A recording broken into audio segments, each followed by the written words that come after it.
Hi, I'm Lan Epp from LeanPub, and in this LeanPub Front Matter podcast, I'll be interviewing Mark Graban. Mark is an internationally recognized consultant, author, and professional speaker, and he is senior advisor to KaiNexus, a software company focusing on creating and fostering cultures of improvement in healthcare and other industries. Mark is also a popular blogger and podcaster, and you can find his work on his website, markgraban.com, and follow him on Twitter at markgraban. Mark is the author of a number of books, including the book Lean Hospitals, which was the first healthcare book selected as a recipient of the Shingo Research and Professional Publication Award. His latest book on LeanPub and elsewhere is Measures of Success: React Less, Lead Better, Improve More. It's a really interesting and important book for anybody running a business that's gathering lots of performance data, which is basically any business nowadays, and who's trying to make sense of the information they're gathering and trying to decide how to use that data and what to do with it. In this interview, we're going to talk about measures of success and how it can help organizations manage their metrics by not just reacting to noise, but responding productively to real signals. So thank you, Mark, for being on the LeanPub Front Matter podcast. Thanks, Len. It's a pleasure to be back again. Yeah, I was going to say, I usually like to start these interviews by asking people for their origin story. However, we've actually already covered that ground in an earlier interview, which I recommend to all our listeners and will link to in the transcription of this interview. So instead of asking you about your entire background, Mark, I was just wondering if you could talk a little bit about what you've been up to so far in 2018. Yeah, so maybe, just to pick up a little bit, we talked last time about a book that I'd published through LeanPub, a book called Practicing Lean that was an anthology with myself and 15 other authors. And, that was a really fun project. I enjoyed and appreciated the ability to do it through LeanPub. As we incrementally added more chapters to that book. And then, here I step back and, I still do a lot of work in healthcare, but, I started my career in manufacturing and I've worked with software companies. And occasionally, this year I've done some consulting about continuous improvement outside of hospitals. And, you kind of get reminded of, there's some common themes. At some point, big organizations are like other big organizations, and the way people manage tends to be like the way people manage in other organizations. And so I had this idea to go back and just write a book of my own again. And that's what led to this book, Measures of Success, of trying to write something that's not quote unquote a healthcare book. Like the first couple that I had done through traditional publishing were very targeted toward healthcare. Here for some, professional reasons. And, I'm sort of trying to reestablish, I guess, in the public eye that I haven't always been a healthcare guy. And I'd like to think I have some ideas that would contribute and be helpful in other spaces as well. Yeah, actually, on that note, speaking of other spaces, when we were talking just before this interview, we were chatting about an experience you had very recently at a hotel where you entered your room and the bed wasn't made. And you were talking about how in the hotel industry, often the service workers and the people who take care of the rooms are under pressure to clean as many rooms as they can. And so they've got an incentive sometimes to try to get away with logging data, basically saying they've done cleaning that they haven't done. Mm-hmm. Yeah, and I wouldn't blame the individual there. They're working within a system. And, when we talk about metrics and measuring performance, there's a dangerous or dysfunctional side of it when it comes to targets or, becoming a quota where good people will get pressured into doing unfortunate things. Wells Fargo is an example. In recent years here in the U.S., they were running ads, apology ads saying, please forgive us, we've changed. Because they had a period where their CEO set this really unrealistic target that every customer should have 8 accounts. And there was this nursery school rhyme to it of 8 is great. And I'm like, well, he could have also said 9 is fine. Why wasn't the arbitrary target 9? And so, branch managers and bank tellers started opening accounts without permission. They twisted people's arms into accounts and, created extra fees and all kinds of problems. And so one of the points I make in the book is, we can't just set a target. If it were only so easy. We just set a target. You need to clean 12 rooms per day or whatever the target is at a large hotel chain. Setting an aggressive target doesn't magically lead to results. So, I think one lesson from Lean and Toyota, is the responsibility of leaders as I've heard a former Toyota person say it, and I just love this expression, it's the role of leaders to create a system in which people can be successful. And I don't know if that was the case at that hotel the other day, and it seems like it certainly wasn't the case at Wells Fargo. So, in the book, I try to draw connections between the idea of, metrics, whether it's the number of rooms cleaned per day or the number of accounts per customer. That metric is the result of a system and work processes. And leaders, you may have a business reason to set a goal, but you also need to then work with people collaboratively to improve the system that will allow better results and not losing that connection. Yeah, this is something I think about a lot. And I think about, the ancient origins of treating the work that's being done as the work being done by a collection of individuals versus viewing what's happening as a system. So you can imagine, in like an ancient Roman salt mine, there'd be literally a guy with a whip watching people, making sure that they're digging the salt out all the time. And in that world, and then there'd be someone sitting on top of him saying like, how much salt was dug out today? And if you don't give me enough salt, I'm going to, whip you or fire you or do something to you.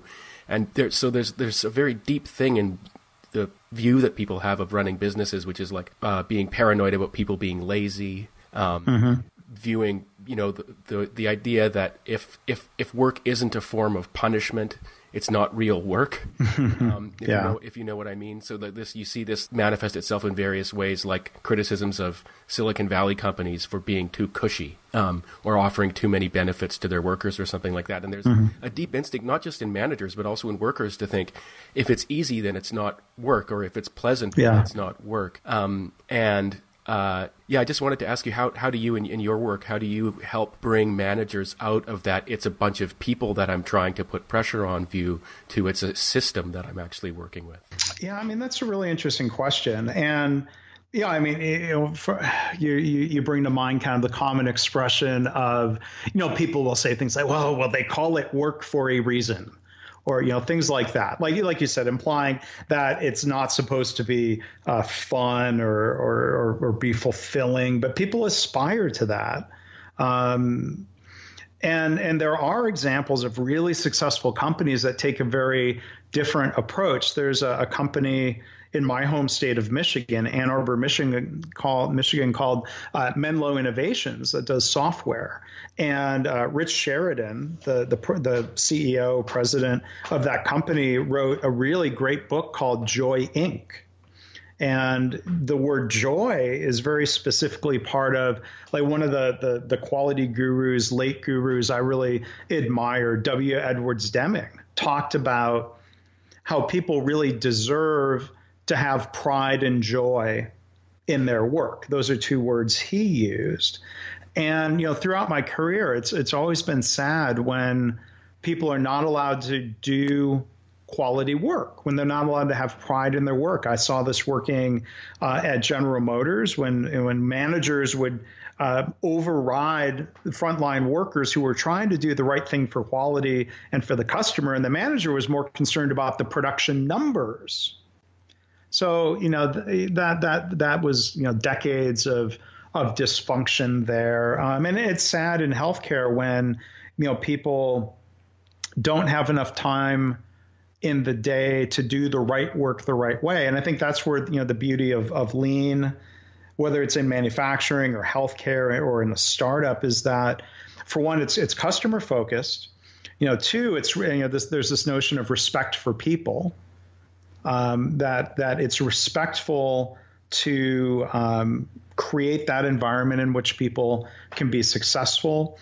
One of the, I think, key points in my book here is, to treat, not disrespect people by wasting their time in the course of overreacting to every up and down in a metric. So I think back to our hotel housekeeper example. Let's say their goal is 12 rooms cleaned per day. Again, I'm just making up numbers. It's probably higher than that.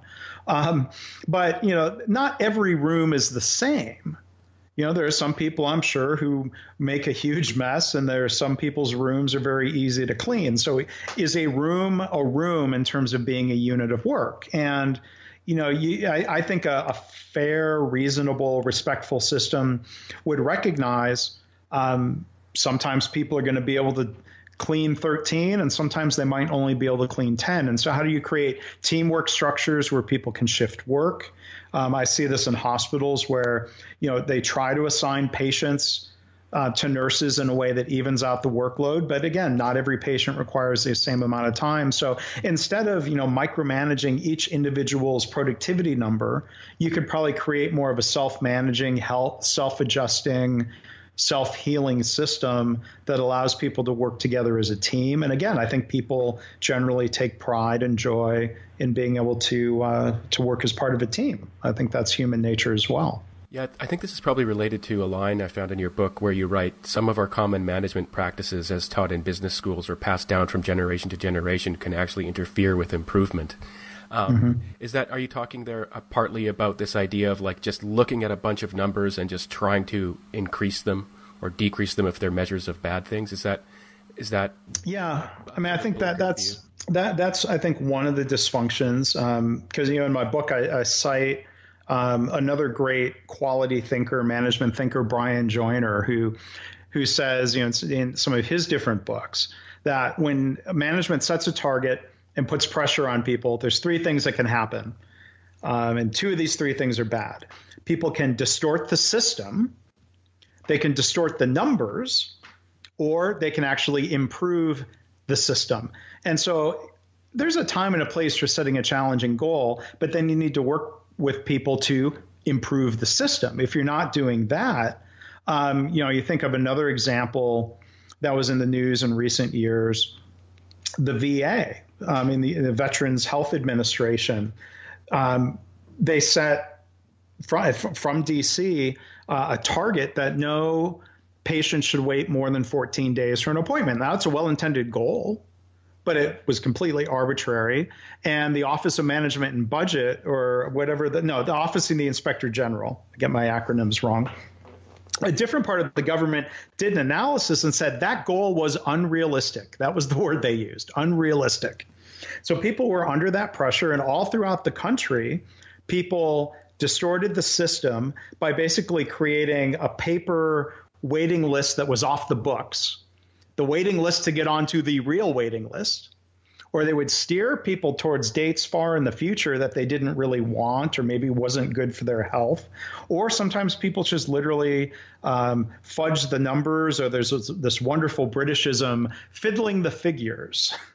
But, we need to be mindful of that. And, again, in my book, I try to really emphasize the connections between improvement and the metrics, that the word results, it's right there in the word. It's the result of the systems and processes that are the work. And, I think, there's other lessons there of connections, of not overreacting to every up and down in a metric, because that can just end up wasting a lot of time.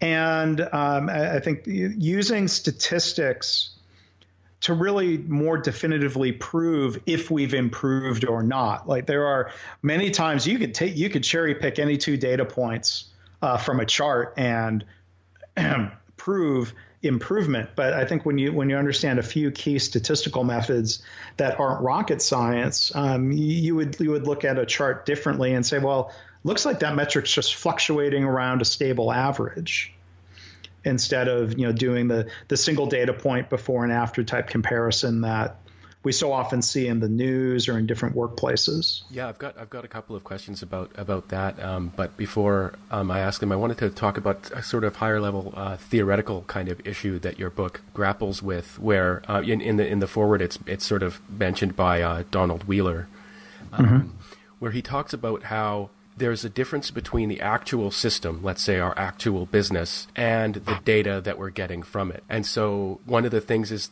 the mistakes that people often make is they just assume that there's kind of like a one-to-one correspondence, as you might say in philosophy, between the data and the actual underlying system. But when you're analyzing data, you always need to keep in mind that the data is a kind of fiction, or it might be. It might be.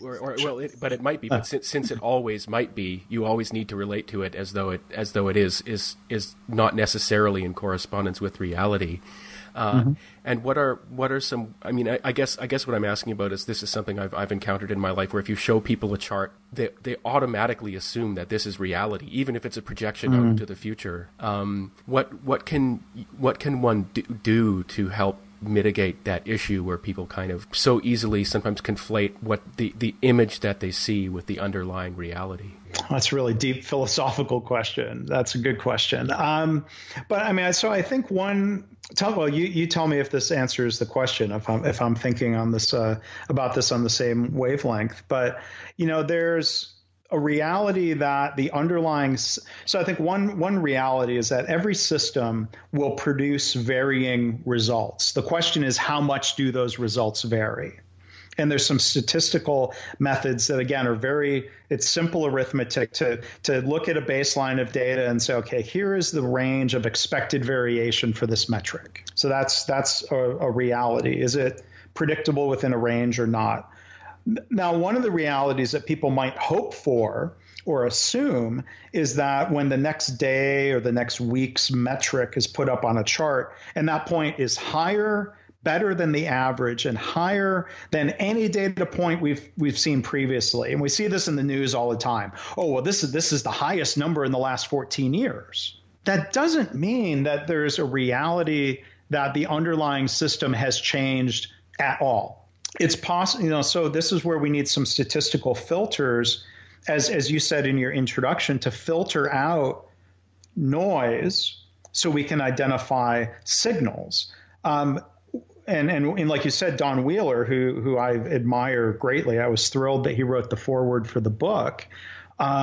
Says, managers make errors where they often assume every up and down in a metric means the underlying system is better or worse, when sometimes that underlying system, it's just fluctuating. And so I think maybe is that kind of to the point of what you're saying is we might create a false reality based on an overreaction, good or bad, in our metric. Yeah. And the opposite might be true, where there might be a change in the underlying system that we don't detect through some of our common management methods. Like if we just put a table of numbers in front of people instead of plotting it as a chart. Like, humans are generally visual information processors, and we might mask the reality that the system has changed and we should react, whether it's a positive change or a negative change, using what Wheeler calls, and I build upon this in my book,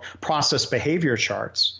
It's basically a variation of a line chart or a run chart that has some calculated boundaries around it that help us see if we have a predictable fluctuating system or if there are identifiable signals that we've either had a short-term blip or change that we need to understand and learn from, or maybe we've had a sustained shift in performance where now, because the system changed, let's say let's just use a tangible example, maybe from a hospital. Average waiting times might be 2 hours. And so we make some sort of change to the system that, we have a hypothesis that says this will reduce waiting time. So we see the first data point says, okay, well, now the average was 1 hour and 45. We can't jump to the conclusion yet that the underlying system has really, truly improved.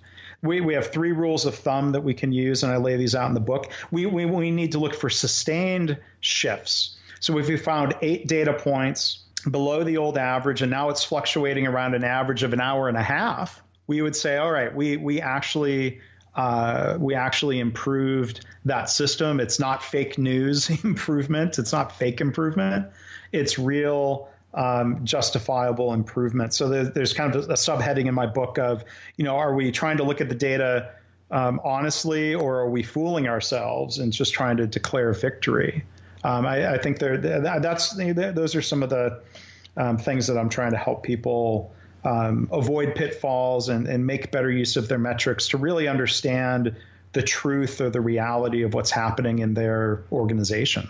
Yeah, that makes a lot of sense. Going back to the questions I was going to ask you, it leads me to ask. You mentioned that the sort of just looking at the difference between two data points, is something that people can react to as though it represents a real change when it might not. And that the question I want to ask is that there's something that actually seems sort of counterintuitive in your book, where you say that actually daily metrics are better than sort of weekly metrics or monthly metrics when it comes to actual improvement. And I see the point, but I guess in the context it seems a little bit contradictory to say that just the difference between two data points in one blip of time doesn't necessarily mean anything, right. and yet we should look at daily metrics rather than longer period metrics. Yeah, well, so I think the way to try to break that contradiction, I think if an organization has their old habits of overreacting or reacting inappropriately to every up and down in a monthly metric.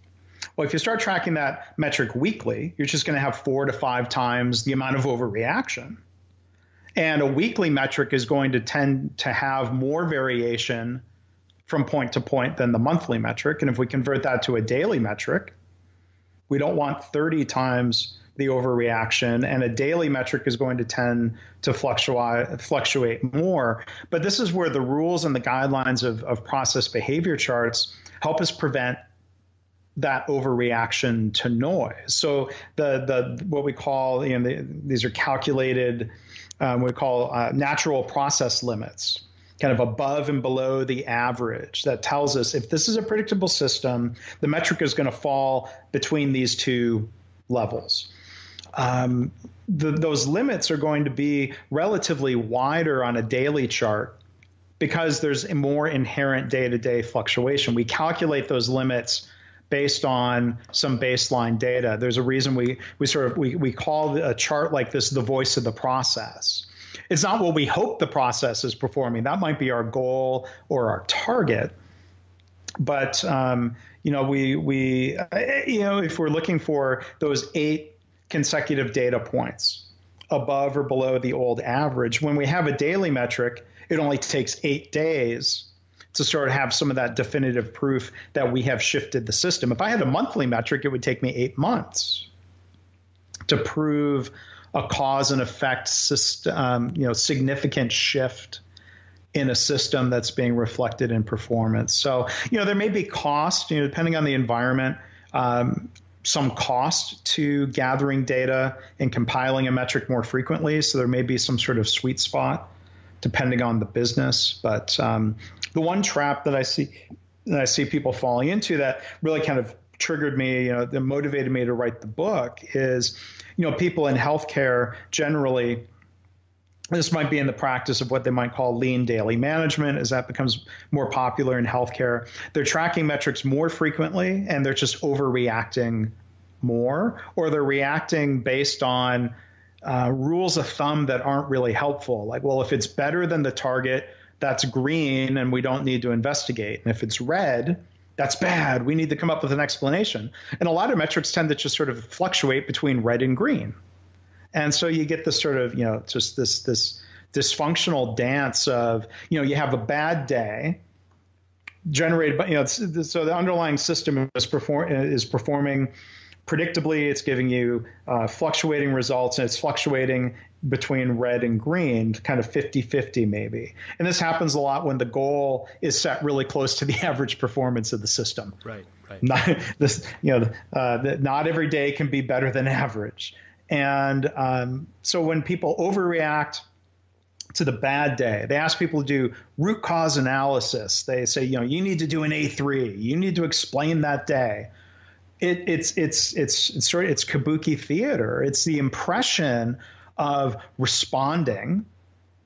We're going through the motions, and people struggle because there is no root cause for that routine fluctuation in the metric. So we tend to come back then a day later or a week later or whatever the tempo of the metric is, and it's sort of now it's fluctuated into the green, and people pat themselves on the back and say good job, when there's just no connection between a lot of that activity and the fluctuation in the metric. And so the point I try to make in the book is that, as the subtitle says, if we react less, if we stop wasting time overreacting to all of the noise in our different metrics, we can focus our effort on metrics where there's been some sort of meaningful signal, or, and we can focus our efforts, and that leads to more improvement with I think less effort. Thanks for that answer. That was great, and that actually really got to the heart of the sort of philosophical question I was asking before, where you say that sometimes there's no root cause, and it can be our way of approaching the processes we have for approaching our data can actually make us think that there are realities that don't exist. Well, and I think one very, very personal, tangible example, and I wrote about this book, in the book a little bit. Challenge, somebody, they could do this themselves. Weigh yourself every morning. You're not going to weigh the exact same thing every day.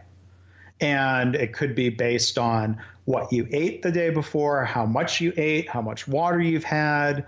There's all these different factors that are just kind of all intertwined and commingled. And like if your weight is 0.4 pounds lower than yesterday, there's no root cause for that.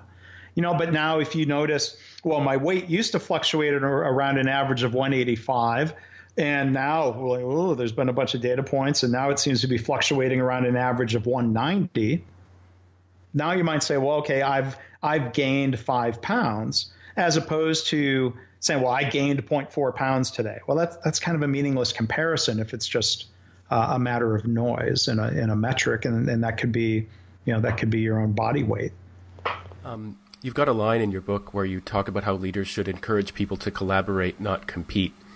And that really crystallized for me one of the things I really like about your work. I mean, your books and your blogs and things like that, where of course you're talking about numbers and statistics. And I think a lot of people, when they find a writer who talks about numbers and statistics, they think that there's some dehumanizing going on. But in your work, it's kind of the opposite. You manage to make the numbers really important, but also not lose sight of the fact that those numbers are being generated by people, and that there's this human interaction that's sort of underlying everything that's going on in a business that isn't run entirely by robots. And I was wondering if you could talk a little bit about what that's like when you're doing your consulting work. I mean, how do you bring managers back to the people when you've been talking about numbers? Or is that a conflict that you don't find you need to address? Well, I think it depends on the starting point of the organization and some of the culture and the values of the organization, or it depends a little bit on, how closely do they live by those stated values every day. Some organizations, every organization has really high-minded values, but whether that's the real reality or not, I guess, is a different question. But no, I mean, I like the way you put that. It's absolutely not meant to be dehumanizing. Metrics are important in business. Deming, Einstein, others, there's variations of the phrase, not everything that matters can be measured. And so I think that's maybe part of the art of management. And it's a little bit out of scope. My book is not a book about choosing the right metrics. There's an expression that I share in the book that gets used a lot. What gets measured gets managed. And I think in the two sides of that sentence, there's been a lot of books written and a lot of focus around, well, what do we measure? And a lot of arguing maybe about what the goal should be. But, to repeat that sentence, what gets measured gets managed. How do we manage? How do we manage in a way that allows people to improve their measures? There are some other questions that are a little bit out of scope for my book that are really important, like departmental metrics getting in the way. I've heard, I can't count how many times I've heard hospital directors, say, I know I'm making a sub-optimizing decision, but that's what I'm measured on. When it comes down to budget or things like, in a hospital, you look at patient flow going across multiple departments. And, we don't want an environment where, people are being forced to do what they know isn't the right thing for the patient or the customer. And they know it's not the right thing for the business, but they feel pressured or forced into doing that. So we don't want to do that. I don't want, the book, I don't want my book to be used to manage the wrong measures better. So there is that really deep and important question for an organization. But, John Doerr's book, Measure What Matters, and, Lean Startup and other approaches that really get to the heart of what should we be measuring. Hopefully my book builds upon books like that to say, okay, well, now that we've chosen our measures, let's understand how they're performing, how they're fluctuating, and trying to connect our system's performance to our goals and understanding, some of the different ways we should improve those systems. That gives me the perfect opportunity to ask you a question I was hoping I'd get a chance to ask you about, which was what you think about Elon Musk's latest move about Tesla. So for those listening, we're in this moment where just a couple of days ago, Elon Musk tweeted out look, I'm going to take Tesla private. And the reason he's doing it is because he feels that the things he's being measured on as the CEO of a public company are not necessarily the right things that he should be doing for the success of the company in the long term. So if this isn't something that you've been following, I'm not going to ask you to make something up, but I'm pretty sure you've probably been following it. I started my career as a car guy. First off, I'll say I absolutely want Tesla and Elon Musk to succeed. And when I've criticized some of the things they've done operationally or some of the things that have come out about their culture, and I've occasionally talked to people who work or used to work at Tesla. I'm not a Tesla insider. I'm not an expert. I criticize because I want them to do better. I'm not a short seller who's trying to bash the company. That's one of Elon's things. I don't own any Tesla stock, but when this question of the tyranny of quarterly results, there is a real factor there. I can understand why companies would delay going public if that's something they even want to do, because there are a lot of, I think in the manufacturing space, relatively a lot of the great lean success stories have been in smaller family-owned companies that can make long-term decisions.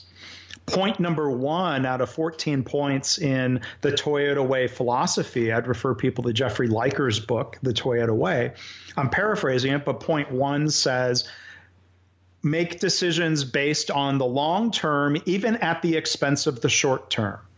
Like, that's a really powerful part of Toyota's philosophy. So Toyota is a public company at that same time. And it seems that Toyota is very much like Jeff Bezos and Amazon, a public company. Amazon has very famously said, we are in this for the long term. And when I don't know their quarterly numbers every quarter, but I know for the longest time they were losing money. And he says, look, we're investing in the growth of our business. If you don't like it, sell the stock.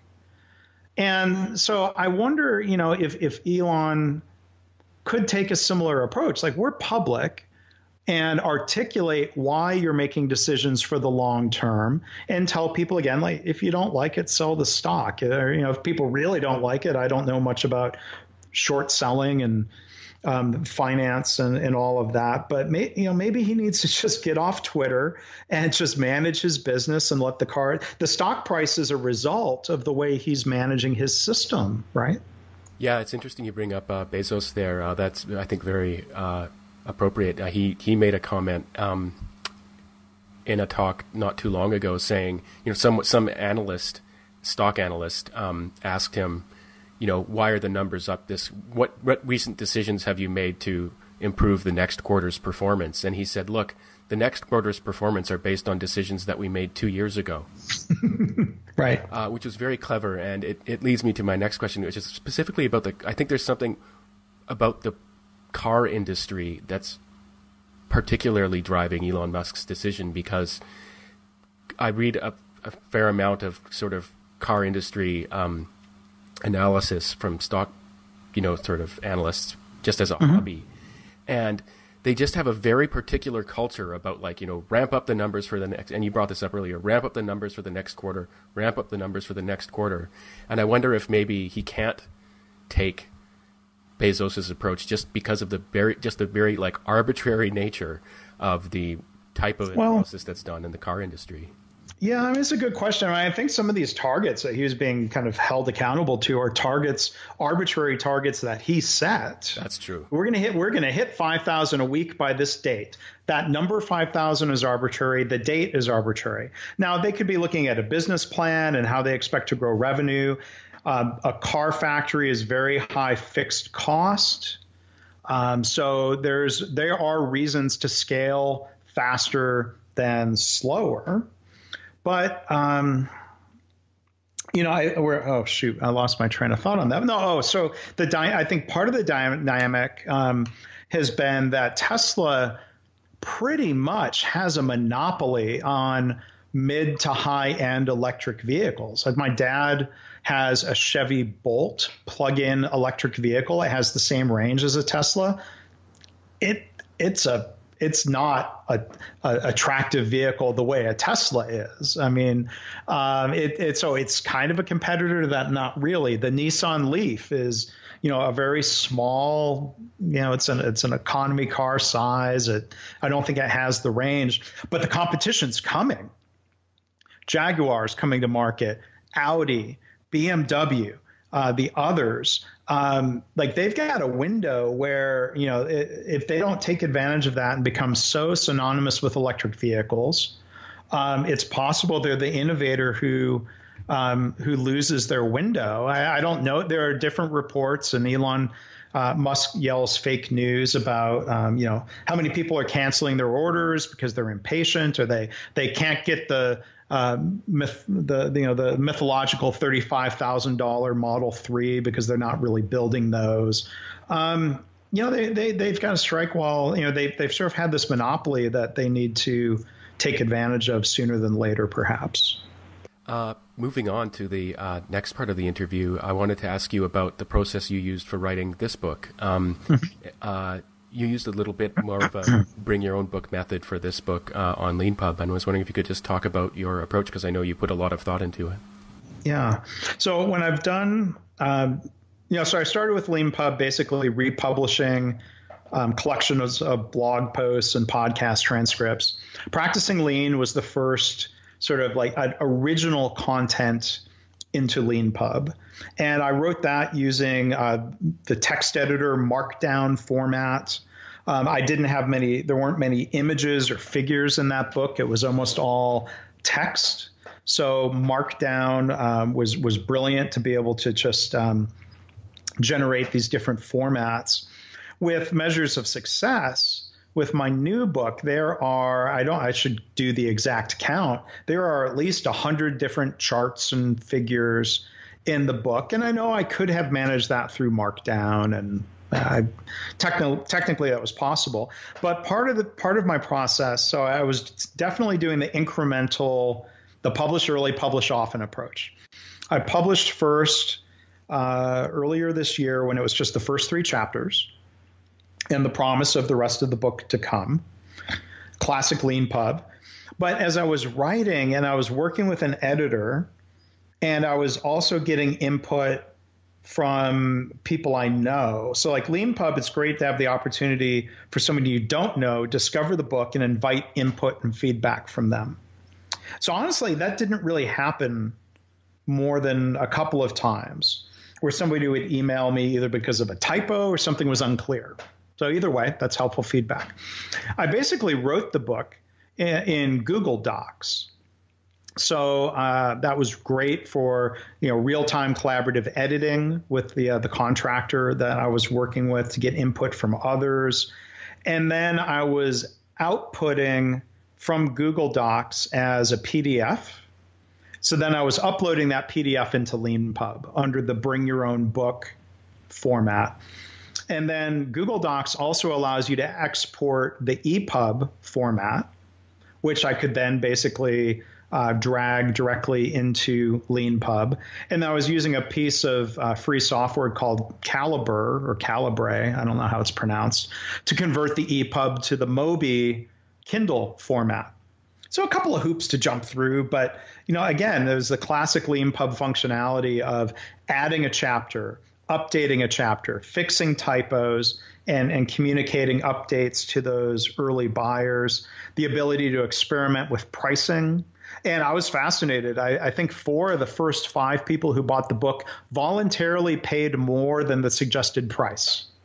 Fantastic. And that's interesting to see. Sometimes people drag the slider the other direction down toward the minimum price, but that whole process is something that I very much believe in as an author. Instead of writing the book, letting it percolate for 6 months or 9 months or however long it takes a publisher to get it to press, and then unleashing it on the world. I love the iterative approach. I think you have to be not afraid of getting feedback. Like some of the people I invited to give feedback in that Google Doc, sometimes it was fairly pointed feedback, but it leads to a better book.